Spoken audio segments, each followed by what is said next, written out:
जय हिंद। आज का आपका क्लास होने वाला है एसएससी जीडी का। मैं कहूंगा आपको, अगर आप एसएससी जीडी में एक सीट पक्की करना चाहते हैं या सिलेक्शन लेना चाहते हैं तो आज का यह क्लास आपके लिए वरदान साबित होने वाला है, क्योंकि इस क्लास में आपको जो भी प्रश्न बताने वाले वो सीधे आपके एग्जाम में आने वाला सवाल है। मैं कहूंगा दोस्तों, अगर आपका अभी तक एसएससी जीडी का तैयारी नहीं हुआ है तो आज का यह क्लास आपके लिए वरदान साबित होने वाला है, आपके एग्जाम में चार चांद लगा देगा। तो आज का आपका पहला प्रश्न है, भारतीय संविधान के किस अनुसूची में, भारतीय संविधान का किस अनुसूची में दल बदल विरोधियों का कानून पद का प्रावधान है। मैं आपको पहले क्लियर कर दूं, आपके भारतीय संविधान से आपके एग्जाम में 5 से 6 प्रश्न पूछे जाते हैं। इस सवाल क्या कह रहा है कि किस अनुसूची में दल बदल विरोधी कानून का प्रावधान है, यानी किस अनुसूची में दल बदल विरोधी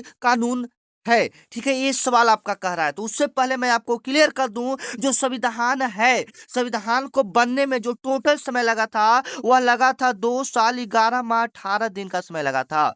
2 साल 11 माह 18 दिन का समय आपका संविधान को बनने में लगा था। याद रखिएगा, संविधान को बनने में, जो भारत का संविधान है उसको बनने में 2 साल 11 माह 18 दिन का समय लगा था। कब बना था? तो 26 नवंबर 1949 ईस्वी को भारत का संविधान बनकर तैयार हो गया था, लेकिन इसको लागू कब किया गया था? 26 जनवरी 1950 ईस्वी को पूरे भारत में लागू कर दिया गया था। ठीक है, ये हो गया।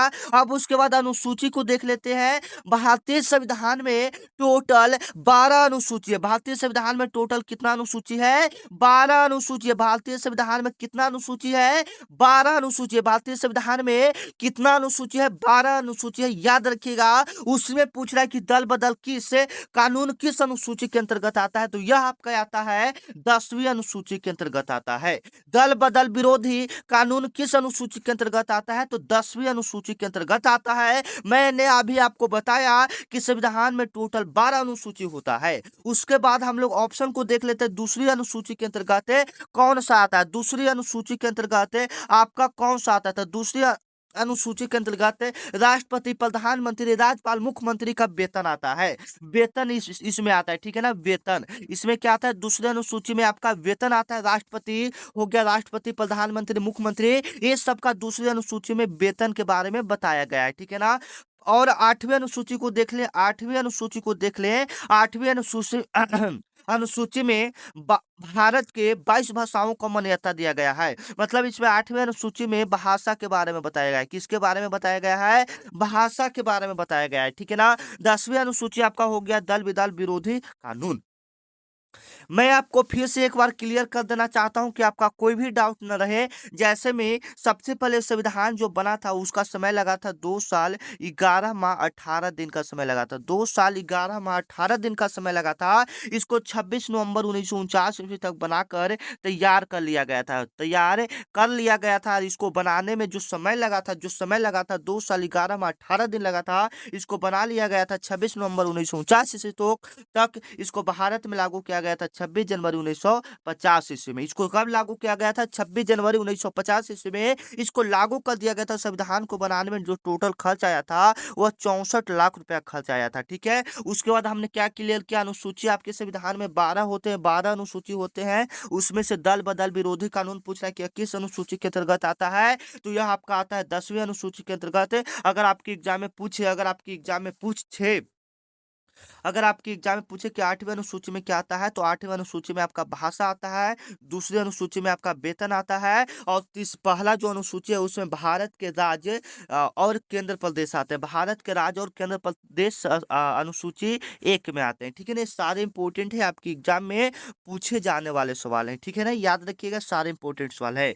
अगला नंबर सवाल क्या कर रहा है जो कि सीधे आपके एग्जाम के लिए काफी इंपोर्टेंट है? सतरिया। सतरिया किस राज्य का लोक नृत्य है? एकदम पॉपुलर सवाल है, सतरिया किस राज्य का लोक नृत्य है? उससे पहले हम लोग सभी ऑप्शन को बारी बारी से देख लेते हैं। मणिपुर, मणिपुर का सबसे प्रसिद्ध जो लोक नृत्य है वह आपका क्या हो जाएगा? मणिपुर का सबसे जो प्रसिद्ध है वह क्या हो जाएगा? कोई बताइएगा। लाई हो जाएगा। लाई, लाई वहाँ का एक लोक नृत्य है जो कि सबसे प्रसिद्ध लोक नृत्य है। सबसे प्रसिद्ध लोक नृत्य कौन सा हो जाएगा? मणिपुर का लाई होगा। अगर आपके एग्जाम में पूछ दिया जाए लाई कहाँ का लोक नृत्य है, तो मणिपुर का लोक नृत्य है। लाई कहाँ का लोक नृत्य है? मणिपुर का लोक नृत्य है। उसी प्रकार से उत्तर प्रदेश की बात करें तो उत्तर प्रदेश का आपका होता है नौटंकी। नौटंकी कहाँ का लोक नृत्य है? नौटंकी कहाँ का लोक नृत्य है? तो आपका उत्तर प्रदेश का हो जाएगा। असम का आपका बिहू हो जाएगा। असम का कौन सा लोक नृत्य हो जाएगा? बिहू।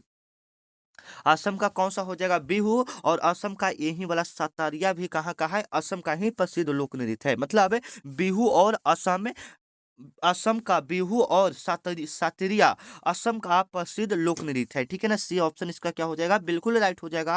आंध्र प्रदेश की बात करें तो आंध्र प्रदेश का प्रसिद्ध लोक नृत्य कुचिपुड़ी होता है। क्या होता है? कुचिपुड़ी होता है। कुचिपुड़ी होता है। मैं कहूंगा अगर आप इस क्लास को पूरा देख लेते हैं तो आज का यह क्लास आपको एग्जाम में अच्छा रिजल्ट दिलाकर रहेगा, क्योंकि इस क्लास में जो भी प्रश्न बताने वाले हैं वो सीधे आपकी एग्जाम में आने वाला सवाल है।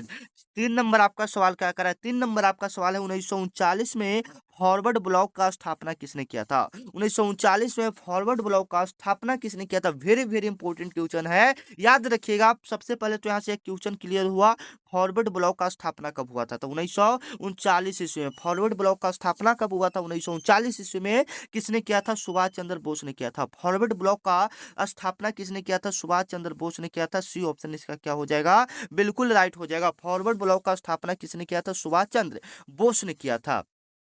उसके बाद महात्मा गांधी जी की बात करें तो महात्मा गांधी जी ने भारत में सब बहुत सारे आंदोलन किए, जिसमें पहला आंदोलन आता है चंपारण आंदोलन। सबसे पहले कौन सा आंदोलन होता है? चंपारण आंदोलन आता है। ठीक है ना, महात्मा गांधी जी के द्वारा भारत में किया गया आंदोलन कौन था? पहला आंदोलन कौन था? चंपारण आंदोलन, या इसे चंपारण सत्याग्रह के नाम से जानते हैं। यह 1917 ईस्वी में हुआ था। चंपारण सत्याग्रह कब आपका हुआ था? 1917 ईस्वी में हुआ था। याद रखिएगा, चंपारण सत्याग्रह कब हुआ था? 1917 ईस्वी में हुआ था। चंपारण सत्याग्रह कब हुआ था? 1917 ईस्वी में। चंपारण सत्याग्रह किस लिए हुआ था? जब अंग्रेज आपके भारत पर राज कर रहे थे, तो जब बिहार में आए थे तो इन्होंने एक नियम लगा दिया था। जो अंग्रेज आए थे बिहार में एक नियम लगा दिए थे कि जिसके पास 20 कट्ठा खेत है उसमें से 3 कट्ठा खेत की नील की खेती करना अनिवार्य कर दिया था। मतलब जिसके पास 20 कट्ठा खेत है उसके पास 3, मतलब उसको 3 कट्ठा नील की खेती करना अनिवार्य है। इसी को देखते हुए राजकुमार शुक्ला नाम के व्यक्ति ने महात्मा गांधी जी को बिहार में बुलाया। राजकुमार शुक्ला नामक व्यक्ति ने महात्मा गांधी जी को यहाँ चंपारण सत्याग्रह बुलाया आंदोलन करने के लिए कि अंग्रेज हमको ऐसे कर रहा है, 3 कट्ठा नील करने के लिए बोल रहा है। तो यही राजकुमार शुक्ला आपके एग्जाम में पूछा जाता है। पश्चिमी चंपारण में महात्मा गांधी जी को किसने बुलाया था? तो राजकुमार शुक्ला ने बुलाया था। ठीक है ना, ये तो हो गया, राजकुमार शुक्ला ने बुलाया था। लेकिन जब आंदोलन गांधी जी कर रहे थे यहाँ पर चंपारण सत्याग्रह आकर, तो अंग्रेज जो थे वो महात्मा गांधी जी को मारना चाहते थे। ठीक है, कोई भी आप किसी को भी खराब करेंगे तो आपको मारना ही चाहेगा। तो वही महात्मा गांधी जी आंदोलन कर रहे थे, तो जो अंग्रेज थे वो मारना चाह रहे थे महात्मा गांधी जी को। ठीक है, तो एक बार की बात है, जब महात्मा गांधी जी आंदोलन कर रहे थे तो अंग्रेज ने उनके खाने में जहर मिला दिया था। उनके खाने में क्या मिला दिया था? जहर मिला दिया था। और जो एक व्यक्ति था, मतलब कैसे अंग्रेज जो था वह मतलब एक आदमी को खाना दिया कि जाओ देकर आओ महात्मा गांधी जी का, और उसमें जहर मिला दिया था। ठीक है, उस व्यक्ति का नाम था बत्तख मियाँ, जो खाना पहुंचाने जा रहा था। ठीक है, बत्तख मियाँ। तो यहाँ पर सवाल आपका पूछता है, बत्तख मियाँ ने महात्मा गांधी जी का जान बचा लिया था। ठीक है ना, बत्तख मियाँ ने सोचा कि महात्मा गांधी जी अच्छे काम कर रहे हैं, इसलिए उस थाली जो प्लेट था खाना वाला उसको चेंज कर दिया था। ठीक है ना, तो यहाँ से आपका सवाल बनता है, महात्मा गांधी जी का जान किसने बचाया था? बत्तख मियाँ ने बचाया था। ठीक है ना, महात्मा गांधी जी का जान किसने बचाया था? बत्तख मियाँ ने बचाया था। ठीक है, आगे उसके बाद जवाहरलाल नेहरू की बात करें तो जवाहरलाल नेहरू आपके भारत के प्रथम प्रधानमंत्री हैं। भारत के प्रथम प्रधानमंत्री कौन है? पंडित जवाहरलाल नेहरू हैं। ये आपकी याद रखिएगा, सी ऑप्शन बिल्कुल राइट हो जाएगा। अगले नंबर सवाल को चलते हैं, जो कि आपके लिए काफी इंपोर्टेंट है, जीएस से है। आपको पहले क्लियर कर दे, आपके एग्जाम में टोटल 80 प्रश्न पूछा जाता है। अगर आपको नहीं पता है तो मैं आपको क्लियर कर दूं, आपके एग्जाम में 80 क्वेश्चन पूछा जाता है, जिसमें से आपका जीके जीएस मिलाकर 20 क्वेश्चन पूछा जाता है। कितना? 20 क्वेश्चन। तो वही जीएस वाला सवाल है जो कि आपके एग्जाम में बार बार पूछा जाता है। ठीक है, सवाल है, मानव शरीर की सबसे बड़ी ग्रंथि कौन सा है? मानव शरीर की सबसे बड़ी ग्रंथि कौन सा है? वेरी वेरी इंपॉर्टेंट क्वेश्चन है। मानव शरीर का सबसे बड़ा ग्रंथि कौन सा, मानव शरीर का सबसे बड़ा ग्रंथि कौन सा हो जाएगा, यकृत हो जाएगा। बी ऑप्शन आपका क्या हो जाएगा, बिल्कुल राइट हो जाएगा, जिसको हम लोग लीवर भी बोलते हैं। मानव शरीर की सबसे बड़ी ग्रंथि यकृत यानी लीवर हो जाएगा। बी ऑप्शन आपका क्या हो जाएगा, बिल्कुल राइट हो जाएगा। ठीक है, आगे चलिए 5 नंबर आपका सवाल है जो कि सीधे आपके एग्जाम में आता है। भारत में मौद्रिक नीति, भारत में मौद्रिक नीति कौन बनाता है। भारत में जो मौद्रिक नीति रहता है, जो पैसों को लेकर जो नीति रहता है, उसे कौन बनाता है। भारत में मौद्रिक नीति कौन बनाता है, याद रखिएगा, ये आपका आरबीआई बनाता है। कौन बनाता है, आरबीआई, भारतीय रिजर्व बैंक बनाता है। ठीक है, कौन बनाता है, आरबीआई बनाता है। कौन बनाता है, आरबीआई बनाता है। याद रखिएगा, इसका स्थापना अगर आपके एग्जाम में पूछा जाए तो इसका स्थापना हुआ था 1 अप्रैल 1935 ईस्वी को। इसका स्थापना 1 अप्रैल 1935 ईस्वी को इसका स्थापना हुआ था। इसका राष्ट्रीयकरण की बात करेगा तो 1949 ईस्वी में इसका राष्ट्रीयकरण हुआ था। इसका मुख्यालय कहाँ है, तो मुंबई में इसका मुख्यालय है। इसका मुख्यालय कहाँ है, मुंबई में इसका मुख्यालय। फिर से मैं आपको क्लियर कर दूं, भारत में मौद्रिक नीति कौन बनाता है, तो भारतीय रिजर्व बैंक बनाता है। इसका स्थापना 1 अप्रैल 1935 ईस्वी को, इसका राष्ट्रीयकरण 1949 ईस्वी में। आरबीआई का मुख्यालय कहाँ है, तो मुंबई में है। ठीक है, काफी इंपॉर्टेंट सवाल है, आपके एग्जाम में पूछे जाएंगे सवाल। ठीक है, अब यहाँ पर हम लोग क्लियर कर लेते हैं, नीति आयोग को भी क्लियर कर लेते हैं। नीति आयोग का स्थापना 2015 ईस्वी में हुआ था। नीति आयोग का स्थापना कब हुआ था, 2015 ईस्वी में हुआ था। नीति आयोग का स्थापना कब हुआ था, 2015 ईस्वी में नीति आयोग का स्थापना हुआ था। नीति आयोग का स्थापना कब हुआ था, 2015 ईस्वी में नीति आयोग का स्थापना हुआ था। और नीति आयोग का नाम चेंज करके योजना आयोग कर, मतलब योजना आयोग का नाम बदलकर नीति आयोग कर दिया गया था। ठीक है, योजना जो नीति आयोग बना है, जो नीति आयोग है, यह आपका योजना आयोग से बना है। ठीक है ना, योजना आयोग का नाम बदलकर नीति आयोग कर दिया गया था 2015 ईस्वी में। इसलिए कहा जाता है कि नीति आयोग का स्थापना कब हुआ था, 2015 ईस्वी में। चलिए अगला नंबर सवाल क्या है, 6 नंबर आपका सवाल है जो कि सीधे आपके एग्जाम में आएगा। 2011 के जनगणना के अनुसार, 2011 के जनगणना के अनुसार भारत का सबसे कम जनसंख्या घनत्व वाला राज्य कौन सा है।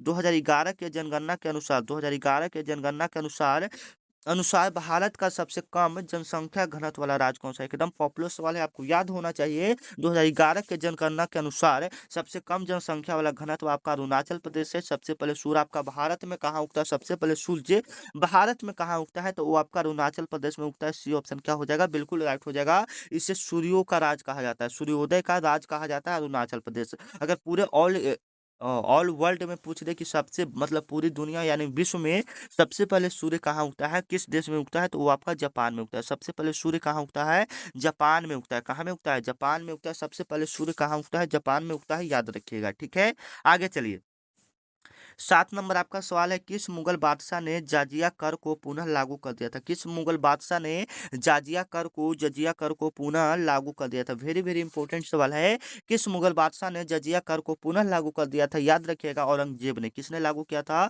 औरंगजेब ने जजिया कर को पुनः लागू कर दिया था। बी ऑप्शन आपका क्या हो जाएगा, बिल्कुल राइट हो जाएगा। जजिया कर को किसने लागू किया था, औरंगजेब ने लागू किया था। याद रखिएगा, जजिया कर को किसने लागू किया था, औरंगजेब ने लागू किया था। ये आपके एग्जाम के लिए एसएससी जीडी में आने वाला सवाल है। मैं आपको बार बार कह रहा हूं कि आज का जो यह क्लास है आपको वर्दी दिलाकर रहेगा, सिलेक्शन दिलाकर रहेगा। अगर आप वास्तव में अपने मम्मी पापा के सपने को पूरा करना चाहते हैं तो आज का यह क्लास आपके लिए ही है।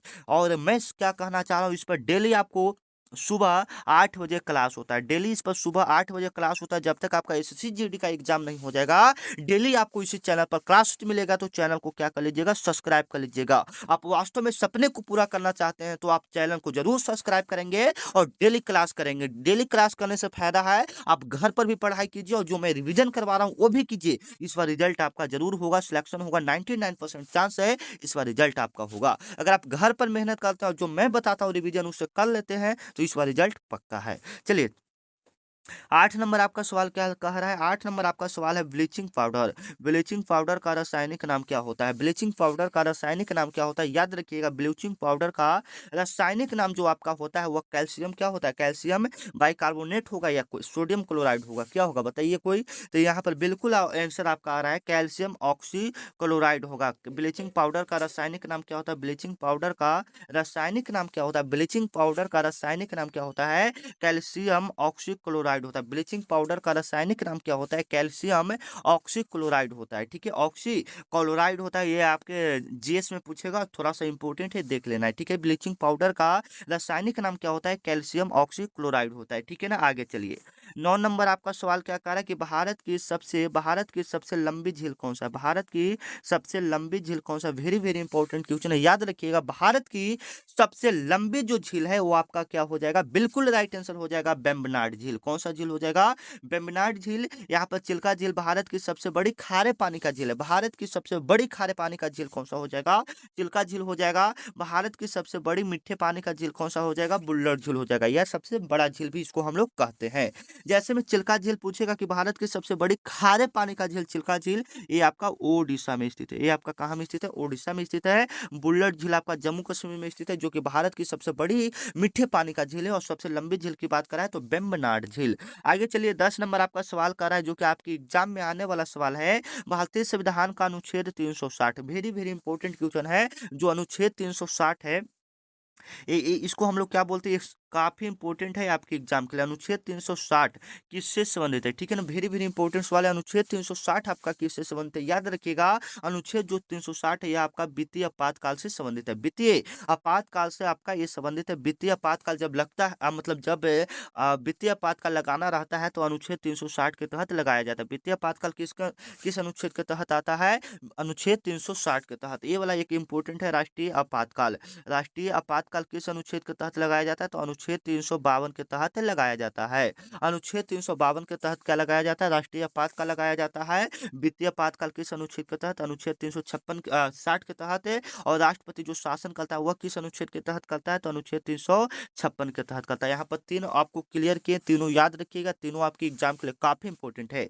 फिर से एक बार हो जाए, अनुच्छेद 360, अनुच्छेद 360 किससे संबंधित है? तो वित्तीय आपातकाल से। पहले क्लियर हो गया। राष्ट्रीय आपातकाल से अनुच्छेद 352 संबंधित है। अनुच्छेद 352 किससे संबंधित है? राष्ट्रीय आपातकाल से संबंधित है। राष्ट्रपति शासन किससे संबंधित है? अनुच्छेद 356 से संबंधित है। क्लियर हो गया। ये तीनों याद रखिएगा। ये तीनों क्वेश्चन आपकी एग्जाम के लिए वेरी वेरी इंपॉर्टेंट क्वेश्चन है, जो कि आपके एग्जाम में पूछा जाएगा। अगला नंबर सवाल क्या कहला है? Hornbill, hornbill festival, hornbill festival किस राज्य में मनाया जाता है? एकदम पॉपुलर सवाल है कि हॉर्नबिल फेस्टिवल किस राज्य में मनाया जाता है? याद रखिएगा, हॉर्नबिल जो फेस्टिवल है ये नागालैंड का फेस्टिवल है। नागालैंड का महत्वपूर्ण त्योहार है। हॉर्नबिल कहाँ का त्योहार है? तो ये आपका नागालैंड का त्योहार है। हॉर्नबिल कहाँ का है? नागालैंड का है। सी ऑप्शन इसका क्या हो जाएगा? बिल्कुल राइट हो जाएगा। हॉर्नबिल फेस्टिवल किस राज्य का है? तो ये आपका नागालैंड का हो जाएगा। सी ऑप्शन आपका क्या हो जाएगा? बिल्कुल राइट हो जाएगा। 12 नंबर आपका सवाल है, तृतीय बौद्ध संगति, तृतीय बौद्ध संगीति किसके शासन काल में हुआ था? जो तृतीय बौद्ध संगीति हुआ था वह किसके शासन काल में हुआ था? बिल्कुल इंपॉर्टेंट सवाल है, याद रखिएगा। या जो काउंसलिंग हुआ था वह किसके शासन काल में हुआ था? याद रखिएगा, यह आपका अशोक के समय में हुआ था। किसके समय में हुआ था? अशोक के समय में हुआ था। सी ऑप्शन इसका क्या हो जाएगा? बिल्कुल राइट हो जाएगा।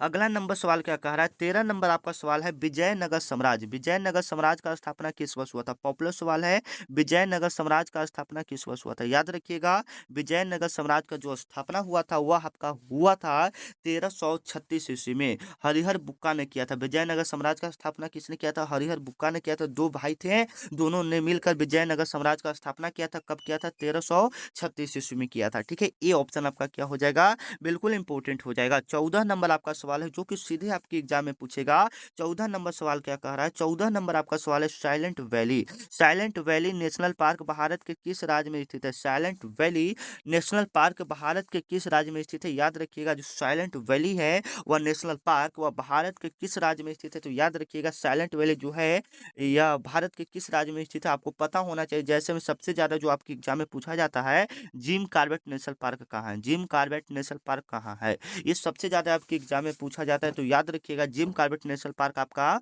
उत्तराखंड यानी यूके में हो जाता है। उसी प्रकार से साइलेंट वैली नेशनल पार्क कहाँ है? या नेशनल पार्क को राष्ट्रीय उद्यान भी कहा जाता है। इंग्लिश यहाँ पर दिया है national park. Silent valley national park Bharat के किस राज्य में स्थित है? तो केरल में आपका हो जाएगा। जिम वाला आपका उत्तराखंड में हो जाएगा। ठीक है ना, ये सब याद रखिएगा, ये सारे इंपॉर्टेंट है। दुधवा राष्ट्रीय उद्यान कहाँ है? आपको जवाब देना है कमेंट में। अगला नंबर सवाल क्या कह रहा है? 15 नंबर आपका सवाल है, ध्वनि की तीव्रता, ध्वनि की तीव्रता मापने का इकाई क्या है? ध्वनि की तीव्रता मापने का इकाई क्या है? याद रखिएगा, ध्वनि की तीव्रता हम लोग मापते हैं डेसिबल से नापते हैं। किससे नापते हैं? डेसिबल से। ध्वनि की तीव्रता हम लोग किससे नापते हैं? डेसिबल से नापते हैं। बी ऑप्शन आपका क्या हो जाएगा? बिल्कुल राइट हो जाएगा। ध्वनि की तीव्रता हम लोग किससे नापते हैं? डेसिबल से नापते हैं। बी ऑप्शन आपका क्या हो जाएगा? बिल्कुल राइट हो जाएगा। ध्वनि की तीव्रता किससे मापा जाता है? तो डेसिबल से मापा जाता है। विद्युत धारा कैसे मापा जाता है? एम्पियर। आपका एसआई मात्रक पास्कल होता है, सभी को पता है, ठीक है ना। चलिए अगले नंबर सवाल की ओर चलते हैं, जो कि आपके लिए काफी इंपॉर्टेंट। अगला सवाल क्या कह रहा है, भारत में जो हरित क्रांति का सब जनक किन्हें माना जाता है, भारत में हरित क्रांति का जनक किन्हें माना जाता है, तो याद रखिएगा डॉक्टर एम एस स्वामीनाथन को कहा जाता है। भारत में हरित क्रांति का जनक किन्हें कहा जाता है, डॉक्टर एम एस स्वामीनाथन को कहा जाता है। भारत में हरित क्रांति का जनक किन्हें कहा जाता है, डॉक्टर एम एस स्वामीनाथन को हरित क्रांति का जनक कहा जाता है, ठीक है ना। याद कर लीजिएगा हरित क्रांति का संबंध आपका फसल से है, हरित क्रांति का संबंध किससे है, आपका फसल से है। और आप लोग बताइएगा आप लोग को क्लास कैसा लग रहा है, ठीक है। एक बार कमेंट पहले कीजिए तो आप लोग, उसके बाद हम अगले प्रश्न को चलते हैं। आप लोग को क्लास कैसा लग रहा है, और जो बच्चे अभी तक व्हाट्सएप ग्रुप को ज्वाइन नहीं किए ज्वाइन कर लेंगे, डिस्क्रिप्शन में टेलीग्राम का लिंक दिया हुआ है, ठीक है ना। और जो बच्चे व्हाट्सएप ग्रुप को ज्वाइन करना चाहते हैं, इस नंबर पर एसएससी जीडी लिखकर मैसेज कर देंगे, लिंक आपके पास चला जाएगा ग्रुप के, ठीक है। चलिए भारत में हरित क्रांति का जनक किन्हें कहा जाता है, तो डॉक्टर एम एस स्वामीनाथन को, यह फसल से संबंधित है। उसी प्रकार से वर्गीज कुरियन की बात करेंगे तो वर्गीज कुरियन हरित क्रांति श्वेत क्रांति का जनक होते हैं, ठीक है ना। चलिए अगला नंबर सवाल क्या कह रहा है, 17 नंबर आपका सवाल है, किस प्लेनेट को इवनिंग स्टार भी कहा जाता है, किस प्लेनेट को इवनिंग स्टार यानी सांझ का तारा कहा जाता है, किस प्लेनेट को, किस ग्रह को सांझ का तारा कहा जाता है, सभी को पता है। इवनिंग स्टार या मॉर्निंग स्टार या सनशाइन स्टार हम लोग वेनस को कहते हैं, किसको कहते हैं, वेनस यानी शुक्र को कहते हैं। रेड प्लेनेट किसको कहते हैं, मार्स को हम लोग रेड प्लेनेट कहते हैं। सौर मंडल का सबसे लार्जेस्ट प्लेनेट कौन सा है, तो वो आपका जुपिटर हो जाएगा। मरकरी को हम लोग सबसे स्मॉलेस्ट प्लेनेट कहते हैं, ठीक है। ये तीनों याद रखिएगा, आपकी एग्जाम के लिए काफी इंपॉर्टेंट है। फिर से एक बार कर लेते हैं, लाल ग्रह किसे कहा जाता है, लाल ग्रह किसे कहा जाता है, मंगल को। लाल ग्रह किसे कहा जाता है, मंगल को। लाल ग्रह किसे कहा जाता है, मंगल को। बृहस्पति को हम लोग क्या कहते हैं, बृहस्पति को सबसे बड़ा ग्रह कहा जाता है, सौरमंडल का सबसे बड़ा ग्रह कहा जाता है, ठीक है ना। चलिए 18 नंबर आपका सवाल क्या कह रहा है, गुलामगिरी। गुलामगिरी पुस्तक के लेखक कौन थे, बिल्कुल इंपॉर्टेंट सवाल है। गुलामगिरी पुस्तक के लेखक कौन थे, एकदम पॉपुलर सवाल है, आपकी एग्जाम में आने वाला सवाल है। गुलामगिरी पुस्तक के लेखक कौन है, तो याद रखिएगा ज्योतिबाई फुले। ज्योतिबाई फुले आपके आपके गुलामगिरी पुस्तक के लेखक हैं। संविधान के जनक कौन है, भीमराव अंबेडकर संविधान के जनक हो जाएंगे, याद रखिएगा। गुलामगिरी पुस्तक के लेखक ज्योतिबाई फुले हो जाएंगे, ठीक है। आगे चलिए 19 नंबर आपका सवाल क्या है, 19 नंबर आपका सवाल है, भारतीय राष्ट्रीय कांग्रेस। भारतीय राष्ट्रीय कांग्रेस सबसे पहले इसका स्थापना हुआ था 1885 ईस्वी में। इसका स्थापना सबसे पहले कब हुआ था, 1885 ईस्वी में। भारतीय राष्ट्रीय कांग्रेस का स्थापना कब हुआ था, 1885 ईस्वी में। किसने किया था, ए ओ हयूम ने किया था। इसका स्थापना किसने किया था, ए ओ हयूम ने किया था। अब सवाल की ओर चलते हैं, भारतीय राष्ट्रीय कांग्रेस के किस सत्र में पहली बार स्वराज शब्द का प्रयोग किया था, मतलब किस, जब कौन सा अधिवेशन हो रहा था, कौन सा एक तरफ से कह सकते हैं आंदोलन की तरफ है, वो मतलब जो एक तरफ से मीटिंग समझिए, ठीक है, एक तरफ से मीटिंग समझिए। पहली बार स्वराज शब्द का प्रयोग किस सत्र में हुआ था, किस अधिवेशन में हुआ था,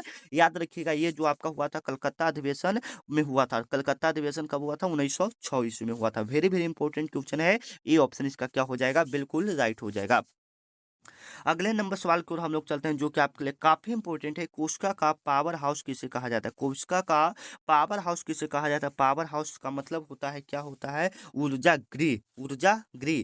कोशिका का पावर हाउस किसे कहा जाता है, सभी बच्चे को पता है। कोशिका का ऊर्जा गृह हम लोग माइटोकॉन्ड्रिया को कहते हैं, किसको कहते हैं, माइटोकॉन्ड्रिया को कहते हैं। बी ऑप्शन इसका क्या हो जाएगा, बिल्कुल राइट हो जाएगा। कोशिका का पावर हाउस किसे कहा जाता है, माइटोकॉन्ड्रिया को हम लोग कोशिका का पावर हाउस कहा जाता है। इसका पीडीएफ चाहिए तो आप टेलीग्राम ग्रुप को ज्वाइन कर लीजिए, टेलीग्राम में इसका पीडीएफ डाल दिया जाएगा, ठीक है। नाथुला दरा, नाथुला दरा किस राज्य में स्थित है, नाथुला दरा किस राज्य में स्थित है, याद रखिएगा। नाथुला जो दरा है आपका, वो आपका सिक्किम में स्थित है। वो आपका कहाँ में स्थित है, सिक्किम में स्थित है, याद रखिएगा। नाथुला दरा आपका कहाँ में स्थित है, सिक्किम में स्थित है। सी ऑप्शन आपका क्या हो जाएगा, बिल्कुल राइट हो जाएगा।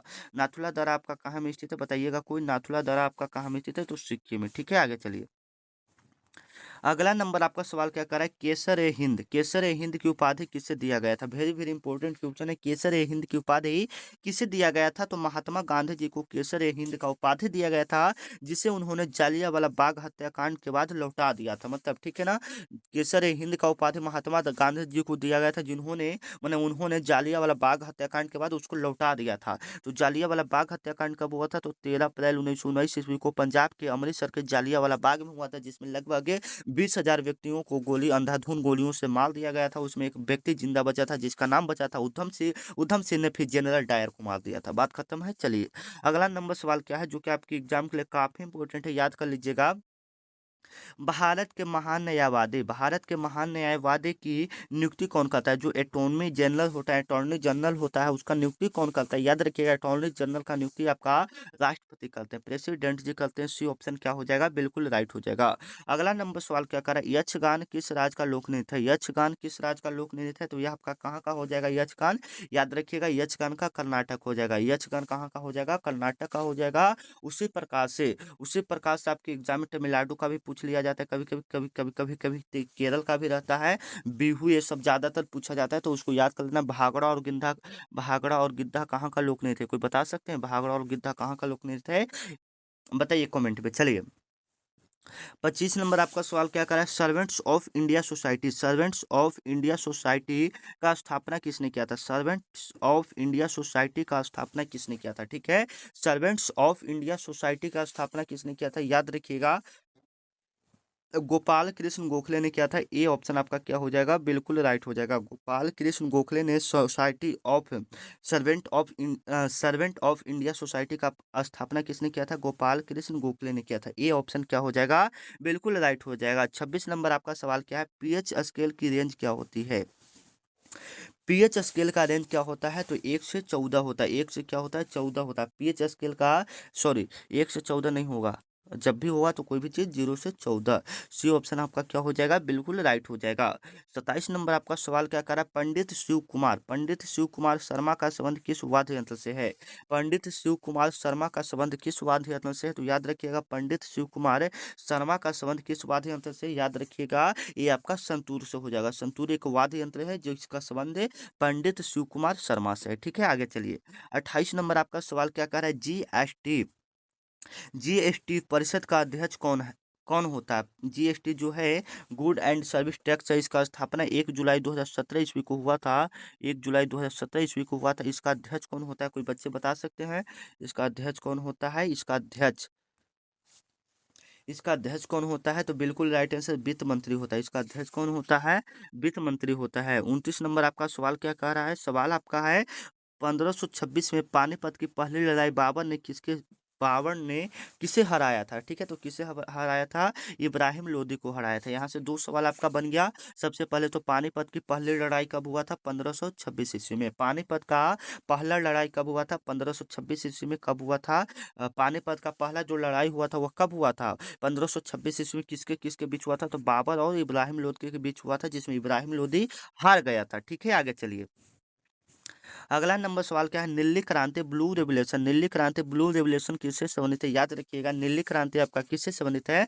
मत्स्य पालन से संबंधित है। मत्स्य पालन से। श्वेत क्रांति दूध उत्पादन से। याद रखिएगा, और तिलहन पीली क्रांति से संबंधित है। ठीक है, 31 नंबर आपका सवाल क्या कर रहा है? भारतीय संविधान में मौलिक कर्तव्य फंडामेंटल डटीज किस देश से लिया गया? किस देश से लिया गया? भारतीय संविधान में मौलिक कर्तव्य फंडामेंटल किस देश से लिया गया है? तो याद रखिएगा, यह आपका लिया गया है रूस से लिया गया है। जो मौलिक कर्तव्य है वह किस देश के संविधान से लिया गया है? जो फंडामेंटल डटीज है वह कहाँ से लिया गया है? रूस से लिया गया है। ठीक है, आगे चलिए। अगला नंबर सवाल है कि मानव रक्त का पीएच मान लगभग कितना होता है? मानव रक्त का पीएच मान लगभग कितना होता है? याद रखिएगा, मानव रक्त का लगभग जो पीएच मान होता है वह 7.4 होता है। कितना होता है? 7.4 होता है। बी ऑप्शन आपका क्या हो जाएगा? बिल्कुल राइट हो जाएगा। 33 नंबर आपका सवाल है, विश्व का सबसे बड़ा नदी द्वीप माजुली किस नदी पर स्थित है? विश्व का सबसे बड़ा नदी द्वीप माजुली किस नदी पर स्थित है? ठीक है, किस नदी पर स्थित है? याद रखिएगा, ब्रह्मपुत्र नदी पर स्थित है। किस नदी पर स्थित है? जो विश्व का सबसे बड़ा नदी द्वीप मांजुली है वह किस नदी पर स्थित है? तो ब्रह्मपुत्र नदी पर स्थित है। 34 नंबर आपका सवाल क्या कर रहा है? विंग्स ऑफ फायर किसकी आत्मकथा है? विंग्स ऑफ फायर किसकी आत्मकथा है? तो याद रखिएगा, एपीजे अब्दुल कलाम का। एपीजे अब्दुल कलाम का विंग्स ऑफ फायर किसका आत्मकथा है? तो एपीजे अब्दुल कलाम का। 35 नंबर आपका सवाल क्या करा? 1857 के विद्रोह के समय भारत का गवर्नर जनरल कौन था? जब 1857 का विद्रोह हुआ था उस समय भारत का गवर्नर जनरल कौन था? तो याद रखिएगा, लॉर्ड कैनिंग आपके भारत के भारत के गवर्नर जनरल थे। विटामिन सी का रासायनिक नाम क्या होता है? विटामिन सी का रासायनिक नाम क्या होता है? एकदम पॉपुलर सवाल है, याद रखिएगा। विटामिन सी का रासायनिक नाम एस्कॉर्बिक एसिड होता है। सी ऑप्शन आपका क्या हो जाएगा? बिल्कुल राइट हो जाएगा। विटामिन सी का रासायनिक नाम क्या होता है? एस्कॉर्बिक एसिड होता है। सी ऑप्शन बिल्कुल राइट हो जाएगा। 37 नंबर आपका सवाल क्या करा है? 37 नंबर है हीराकुंड बांध। हीराकुंड बांध किस नदी पर बनाया गया है? हीराकुंड बांध किस नदी पर बनाया गया है? याद रखिएगा, हीराकुंड जो बांध है यह किस नदी पर है? सबसे पहले तो हीराकुंड बांध है कहाँ? तो ये आपका उड़ीसा में है, ये आपका महानदी पर बनाया गया है। ठीक है, आगे चलिए। अगला नंबर सवाल क्या है? अनुच्छेद 17 का संबंध किससे? अनुच्छेद 17 का संबंध आपका किससे? तो याद रखिएगा, अपशिष्टता कांत यानी छुआछात के संबंधित से है। ये अनुच्छेद जो 17 है ये छुआछात जात पात से संबंधित है, अपशिष्टता जिसको हम लोग बोलते हैं। ठीक है ना। 39 नंबर आपका सवाल है कि भारत में पहली ट्रेन मुंबई से थाने के बीच कब चली थी? वेरी वेरी इंपॉर्टेंट क्वेश्चन है। भारत की जो पहली ट्रेन है वह मुंबई से थाने के बीच कब चली थी? तो 16 अप्रैल 1853 को भारत में पहली ट्रेन चली थी मुंबई से थाने के बीच, लगभग में 34 किलोमीटर। ठीक है, चलिए। 40 नंबर आपका सवाल है, कौन सा मुगल शासक जिंदा पीर के नाम से जाना जाता है? कौन सा मुगल शासक जिंदा पीर के नाम से जाना जाता है? याद रखिएगा, जिंदा पीर के नाम से हम लोग औरंगजेब को जानते हैं। किसको जानते हैं? औरंगजेब को जानते हैं। ठीक है, 41 नंबर आपका सवाल है, रडार के आविष्कारक कौन है? रडार के आविष्कारक कौन है? याद रखिएगा, रडार का आविष्कार किसने किया था? बिल्कुल इंपॉर्टेंट सवाल है। रडार का आविष्कार आपका रॉबर्ट वाटसन वाट ने किया था। किसने किया था? रडार का आविष्कार रॉबर्ट वाटसन वाट ने किया था। ठीक है, 42 नंबर आपका सवाल क्या करें? 42 नंबर आपका सवाल है, केबुल लामजाओ दुनिया का एकमात्र तैरता हुआ राष्ट्रीय उद्यान कहाँ है? दुनिया का एकमात्र तैरता हुआ जो उद्यान है वह केबुल लामजाओ है। यह कहाँ स्थित है? ये कहाँ में स्थित है? तो याद रखिएगा, ये आपका मन्नीपुर में स्थित है। कहाँ में है? मन्नीपुर में स्थित है। सी ऑप्शन आपका क्या हो जाएगा? बिल्कुल राइट हो जाएगा। प्लासी का युद्ध बेतल और प्लेसी कब लड़ा गया? प्लासी का युद्ध कब हुआ था? कोई बच्चे बता सकते हैं प्लासी का युद्ध कब हुआ था? 1757 ईस्वी में हुआ था। ये ऑप्शन आपका क्या हो जाएगा? बिल्कुल राइट हो जाएगा। प्लासी का युद्ध कब हुआ था? 1757 ईस्वी में आपका प्लासी का युद्ध हुआ था। 44 नंबर आपका सवाल है, आरबीआई का राष्ट्रीयकरण किस वर्ष हुआ था? आरबीआई का राष्ट्रीयकरण आपका जो हुआ था वह आपका 1949 ईस्वी में हुआ था। कब हुआ था? 1949 ईस्वी में। ठीक है, आगे चलिए। अगला नंबर सवाल रहेगा, गरबा किस राज्य का प्रसिद्ध लोक नृत्य है? गरबा किस राज्य का प्रसिद्ध लोक नृत्य है? याद रखिएगा, गरबा किस राज्य का प्रसिद्ध लोक नृत्य है? तो याद रखिएगा, गरबा कहाँ का हो जाएगा? ग से गरबा और ग से गुजरात। ठीक है, आगे चलिए। अगला नंबर सवाल क्या है? 46 नंबर आपका सवाल है, कौन सी ग्रंथि मास्टर ग्लैंड कहलाती है? कौन सी ग्रंथि मास्टर ग्रंथि या मास्टर ग्लैंड कहलाती है? याद रखिएगा, कौन सा ऐसा ग्रंथि है जिसे मास्टर ग्रंथि के नाम से भी जानते हैं? तो पीयूष ग्रंथि को, पिट्यूटरी को हम लोग मास्टर ग्रंथि कहा जाता है। ठीक है ना। 47 नंबर सवाल है, आर्य समाज का स्थापना किसने किया था? आर्य समाज का स्थापना किसने किया था? याद रखिएगा, आर्य समाज का जो स्थापना हो जाएगा वह स्वामी दयानंद सरस्वती ने किया था। ठीक है, स्वामी दयानंद सरस्वती ने किया था। ठीक है, 48 नंबर आपका सवाल है, भारत का स्थलीय सीमा सबसे ज्यादा किस देश के साथ लगती है? जो भारत का स्थलीय सीमा है वह सबसे ज्यादा किस देश के साथ लगती है? तो बांग्लादेश के साथ लगती है। ठीक है ना। आगे 49 नंबर आपका सवाल है, जो कि दिवस से आपके एग्जाम में सवाल पूछा जाता है, प्रवासी भारतीय दिवस कब मनाया जाता है? ठीक है। प्रवासी भारतीय दिवस कब मनाया जाता है? याद रखिएगा, प्रवासी भारतीय दिवस आपका मनाया जाता है, ये आपका हो जाएगा 9 जनवरी को मनाया जाता है। कब मनाया जाता है? 9 जनवरी को मनाया जाता है। ये ऑप्शन आपका क्या हो जाएगा? बिल्कुल राइट हो जाएगा। 50 नंबर आपका नहीं सवाल है, यहाँ तक 49 नंबर ही सवाल है। मिलते हैं नेक्स्ट वीडियो में, तब तक के लिए जय हिंद जय भारत। आपको क्लास कैसा लगा कमेंट में बता दीजिएगा, जाते जाते अपने दोस्तों के पास एक बार शेयर भी कर दीजिएगा। तब तक के लिए जय हिंद जय भारत। और इसका पीडीएफ आपको टेलीग्राम ग्रुप में डाल दिया जाएगा, तो आप वहां से ले सकते हैं। जय हिंद।